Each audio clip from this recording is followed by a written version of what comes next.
Magandang araw sa lahat ng mga mahilig sa manok at nagmamanukan. Alam nyo ba na sa tingin pa lang malalaman mo na kung maganda ang kalidad at lahi ng isang manok? Ngayong araw, hihimayin natin ang tatlong pisikal na senyales na dapat mong tignan sa iyong mga alaga. Ang unang dapat mong tignan ay ang muka.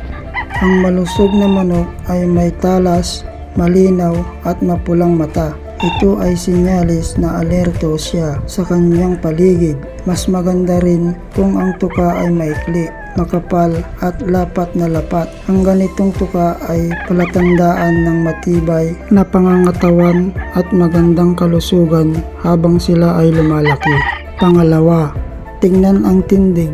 Ang magandang lahi ay may mataas at tuwid na tindig. Dapat ay balanse ang bagsak ng kanyang katawan sa kanyang mga paa.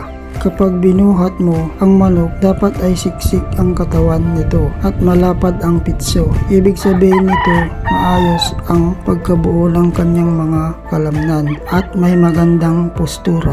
Pangatlo ay ang kanyang mga binti. Mas maganda kung malinis, tuyo at patag ang mga kaliskis. Ang manok na may manipis ngunit matigas na binti ay madalas na may mabilis na reflexes at maliksi kumilos sa loob ng bakuran. Alin sa tatlong senyalis na ito ang pinaka-pinapansin ninyo sa inyong mga alaga? I-comment nyo naman sa ibaba ang inyong karanasan. Kung nagustuhan niyo ang video na ito, huwag kalimutang mag-like at mag-subscribe sa ating channel para sa marami pang tips tungkol sa pag-aalaga ng mga hayop. Maraming salamat sa panonood. Hanggang dito na lamang po muna tayo mga idol. God bless. Abangan nyo ulit mga idol ang ating susunod na video. Like and subscribe na. Let's go!